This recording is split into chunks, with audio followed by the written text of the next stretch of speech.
So long as there shall exist, by virtue of law and custom, decrees of damnation pronounced by society, artificially creating hells amid the civilization of earth, and adding the element of human fate to divine destiny.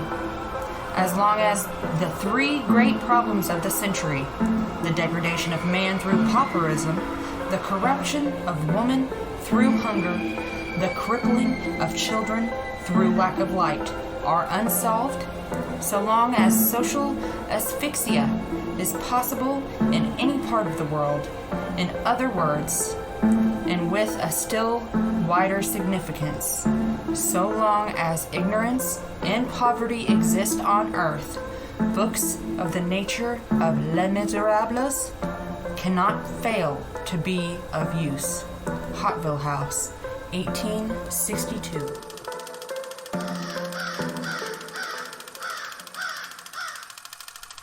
Hello everyone, it's the Acolyte here. I figured we'd start with a reading of Les Mis, written by Victor Hugo, seeing as it speaks on a lot of social issues that I believe are still very prominent today.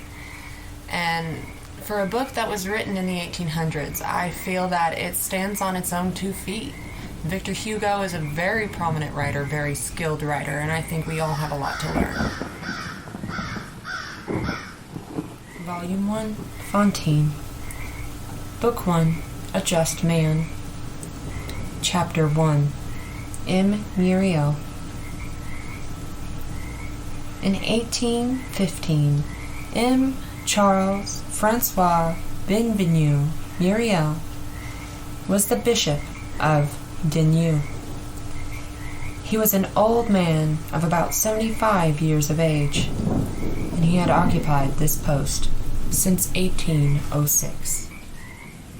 Although this detail has no connection whatever with the real substance of what we are about to relate, it will not be superfluous, if merely for the sake of exactness in all points, to mention here the various rumors and remarks which had been in circulation about him from the very moment when he arrived in the diocese. True or false, that which is said of men often occupies an as important a space in their lives, and above all in their destinies, as that which they do. M. Muriel was the son of a councillor of the Parliament of Aix. Hence he belonged to the nobility of the bar. It was said that his father, destinying him to be the heir of his own post, had married him at a very early age, 18 or 20, in accordance with a custom which is rather widely prevalent in parliamentary families. In spite of this marriage, however, it was said that Charles Muriel created a great deal of talk. He was well formed, though rather short in stature, elegant, graceful, intelligent. The whole of the first portion of his life had been devoted to the world and to the gallantry. The Revolution came. Events succeeded each other with precipitation. The parliamentary families, decimated, pursued, hunted down, were dispersed. M. Charles Muriel immigrated to Italy at the very beginning of the Revolution. There his wife died of a malady of the chest, from which she had long suffered. He had no children. What took place next in the fate of M. Muriel? The ruin of French society of the olden days, the fall of his own family, the tragic spectacles of '93, which were perhaps even more alarming to the immigrants who viewed them from a distance. With the magnifying powers of terror, did these cause ideas of renunciation and solitude to germinate in him? Was he, in the midst of these distractions, these affections which absorbed his life, suddenly smitten with one of those mysteries and terrible blows which sometimes overwhelm by striking to his heart, a man whom public catastrophes would not shake, by striking at his existence and his fortune. No one could have told. All that was known was that when he returned from Italy, he was a priest. In 1804, M. Muriel was the curé of Brignolius. He was already advanced in years and had lived a very retired manner.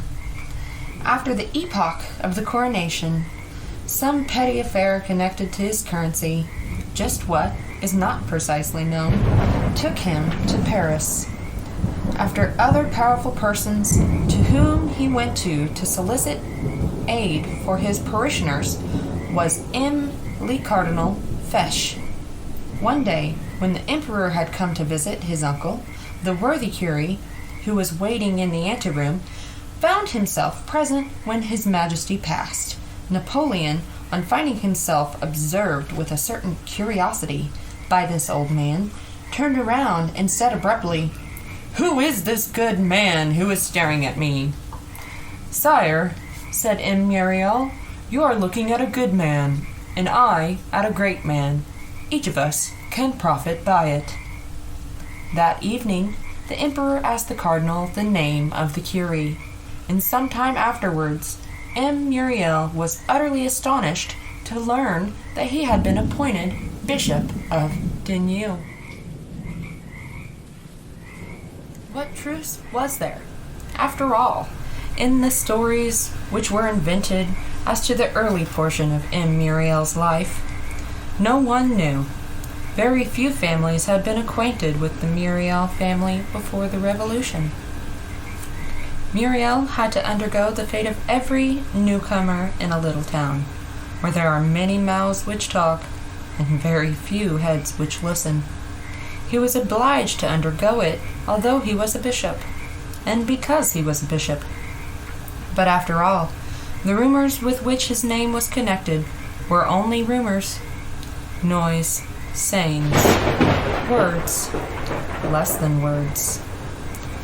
However that may be, after 9 years of episcopal power and of residence in Digne, all the stories and subjects of conversation which engrossed petty towns and petty people at the outset had fallen into profound oblivion.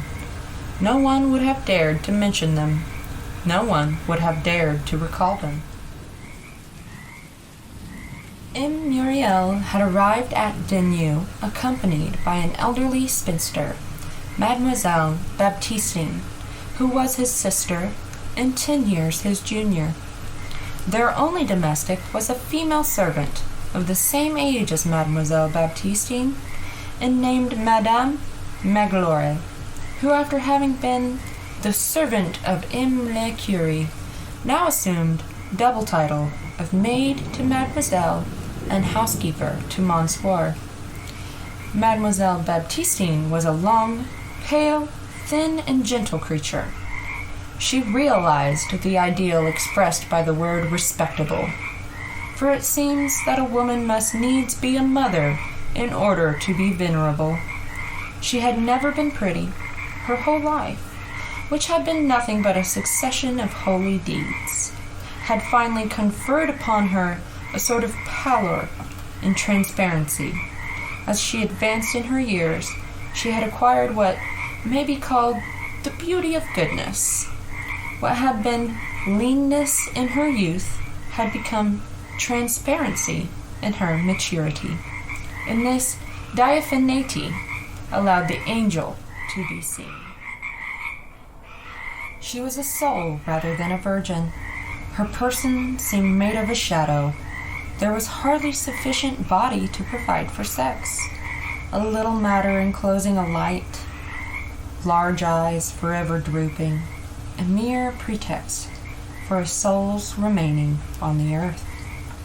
Madame Magloire was a little, fat, white old woman, corpulent and bustling, always out of breath, in the first place because of her activity, and in the next because of her asthma. On his arrival, M. Muriel was installed in the episcopal palace with the honors required by the imperial decrees, which class a bishop immediately after a major general. The mayor and the president paid the first call on him, and he in turn paid the first call on the general and the prefect. The installation over, the town waited to see its bishop at work.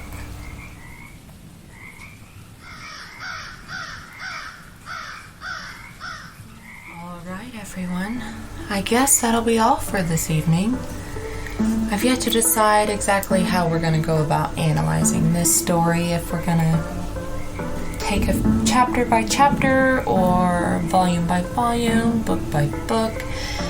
I think it just really depends on the different ideas broached by Victor Hugo and how we want to broach those ideas. If you have any comments, concerns, helpful pointers, be sure to leave them in the comments.